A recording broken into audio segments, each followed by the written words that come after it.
tahun 2022. Assalamualaikum warahmatullahi wabarakatuh. Waalaikumsalam warahmatullahi wabarakatuh. Baiklah, saya akan membacakan KMA 347 tahun 2022. Bab 5, pembelajaran di madrasah. Proses pembelajaran di madrasah merupakan satu kesatuan aktivitas yang saling terpadu meliputi perencanaan, pelaksanaan, dan penilaian atau asesmen pembelajaran. Yang pertama, perencanaan pembelajaran.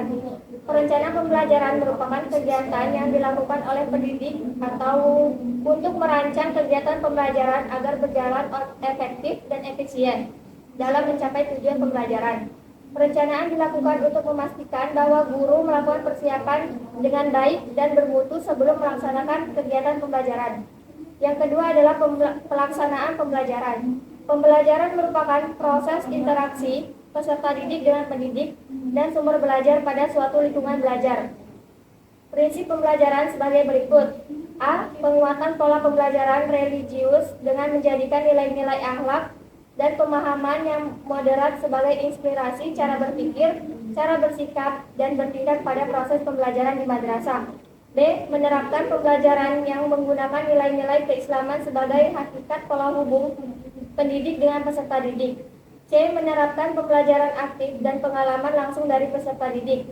D. Melaksanakan pembelajaran menantang yang diwujudkan untuk melalui bentuk kegiatan, bahan, dan media pembelajaran yang dipilih. E. Berbasis perbedaan individu dengan memperhatikan empat tipe belajar, yaitu auditori, visual, kinestetik, dan campuran. F. Mengacu pada hasil identifikasi dan asesmen untuk mengetahui potensi, masalah, hambatan, dan menentukan program pembelajaran. G. Dirancang dengan mempertimbangkan tahap perkembangan dan tingkat pencapaian peserta didik saat ini. H. Dirancang dan dilaksanakan untuk membangun kapasitas belajar peserta didik dan kapasitas mereka untuk menjadi pembelajaran sepanjang hayat. I. Proses pembelajaran mendukung perkembangan kognitif dan karakter peserta didik. J. Pembelajaran yang relevan, yaitu pembelajaran yang dirancang sesuai konteks kehidupan dan budaya. K. Pembelajaran berorientasi pada masa depan yang berkelanjutan. L. Pembelajaran bagi peserta didik berkebutuhan khusus. M. Madrasah dapat melaksanakan layanan pembelajaran dengan sistem paket atau sistem kredit semester. N. Ketentuan mengenai layanan pembelajaran SKS diatur dalam ketetapan Direktur Jenderal Pendidikan Islam. Yang ketiga adalah pembelajaran pada masa madrasah berasrama. Asrama madrasah sebagai bagian integral dalam proses pendidikan di madrasah harus dimaknai sebagai lingkungan yang berfungsi sebagai wahana pembentukan karakter, penampakan nilai moral keagamaan, kebangsaan, dan penguatan akademik. Madrasah yang menyelenggarakan pendidikan sistem asrama dapat dikembangkan kurikulum pengajaran dengan ketentuan sebagai berikut. A. Madrasah berasrama dapat menjalankan pembelajaran pada waktu pagi, siang, dan malam hari. B. Kegiatan pembelajaran di asrama dimaksudkan untuk penguatan kekhasan madrasah. C. Keterampilan lebih lanjut tentang pembelajaran di asrama madrasah diatur dengan keputusan Direktur Jenderal Pendidikan Islam. Keempat adalah penilaian atau asesmen. Penilaian atau asesmen merupakan proses pengumpulan dan pengolahan informasi untuk mengetahui kebutuhan belajar, perkembangan, dan pencapaian hasil belajar peserta didik. A. Prinsip penilaian atau asesmen. Yang pertama, keadilan. Kedua, objektif. Ketiga, edukatif. B. Jenis dan bentuk penilaian. Yang pertama, penilaian hasil belajar peserta didik meliputi penilaian formatif dan penilaian sumatif. Dua, penilaian formatif sebagaimana dimaksud pada poin 1.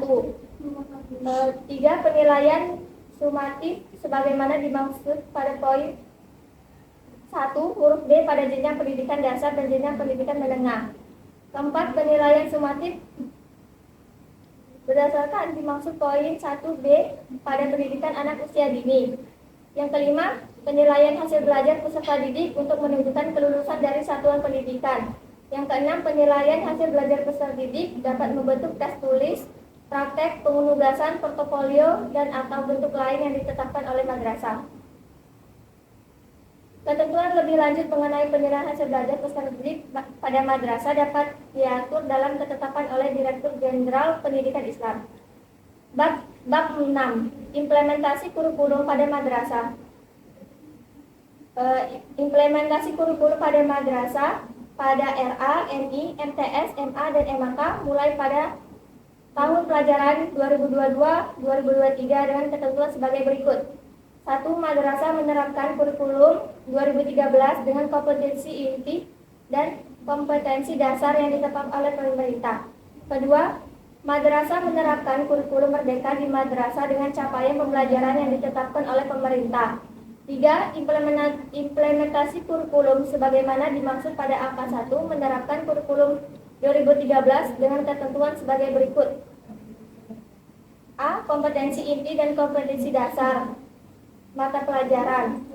B. Kompetensi inti dan kompetensi dasar pendidikan agama Islam. C. Struktur kurikulum RA berdasarkan keputusan Menteri Agama. D. Struktur kurikulum MI, MTS, MA, dan MAK dan pedoman implementasinya berdasarkan keputusan Menteri Agama. 4. Implementasi kurikulum sebagaimana dimaksud angka 2 dengan menerapkan kurikulum merdeka di madrasah secara bertahap sebagai berikut. A. Kurikulum merdeka ditetapkan pada RA, MI, MTS, MA, dan MAK secara terbatas pada masa madrasah. B. Pada tahun pertama pelaksanaan terbatas pada poin 4 huruf A diterapkan pada masa didik RA usia 4-5 tahun, kelas 1 dan 4 MI, kelas 7 MTS, dan kelas 10 MA, MAK.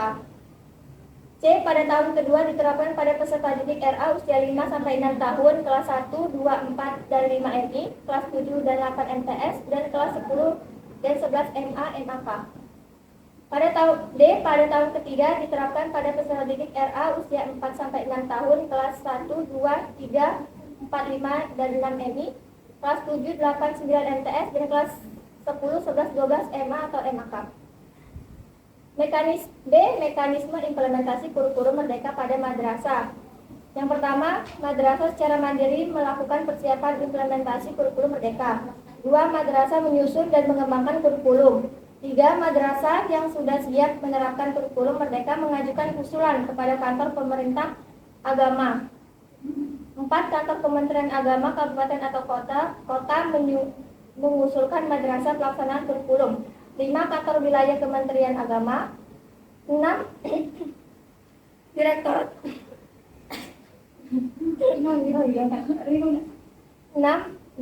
Jenderal Pendidikan Islam menetapkan madrasah pelaksanaan kurikulum merdeka.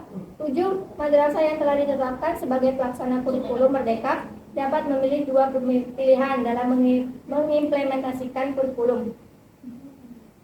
Yang ke-8, Direktorat Jenderal Pendidikan Islam melakukan penyesuaian emis dan simpatika.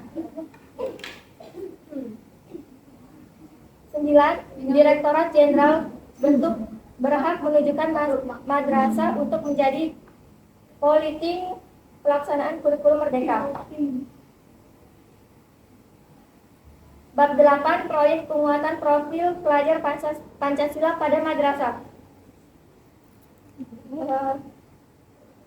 Pelajar Pancasila yang madrasah diproyeksikan pada 2 aspek, yaitu profil pelajar Pancasila dan profil pelajar rahmatan lil alamin.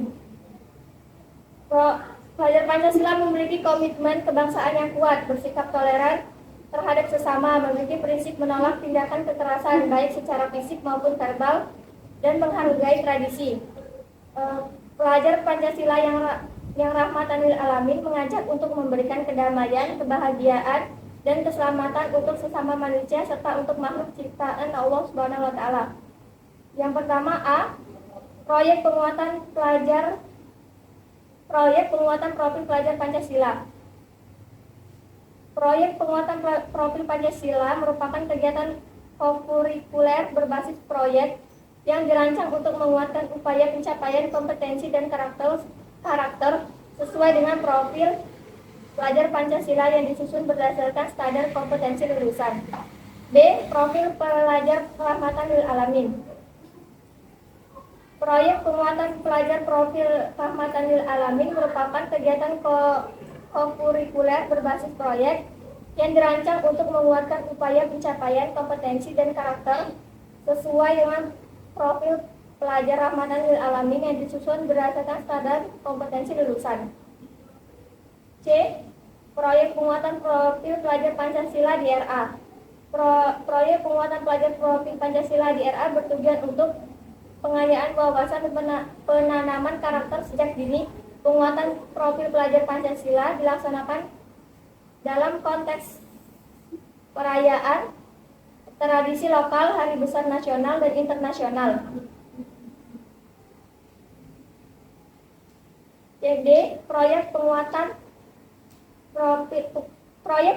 profil Pancasila pada MI, MTS, MA, dan MAK. Yang pertama, hidup berkelanjutan. Yang kedua, kearifan lokal. 3. Bhinneka Tunggal Ika. 4. Bangunlah jiwa dan raganya. 5. Demokrasi Pancasila. 6. Berrekayasa dan berteknologi untuk pembangunan NKRI. 7. Kewirausahaan. 8. Kebekerjaan. Itu saja dari saya. Terima kasih. Wassalamualaikum warahmatullahi wabarakatuh. Waalaikumsalam warahmatullahi wabarakatuh. Sekali dulu ya, Pak.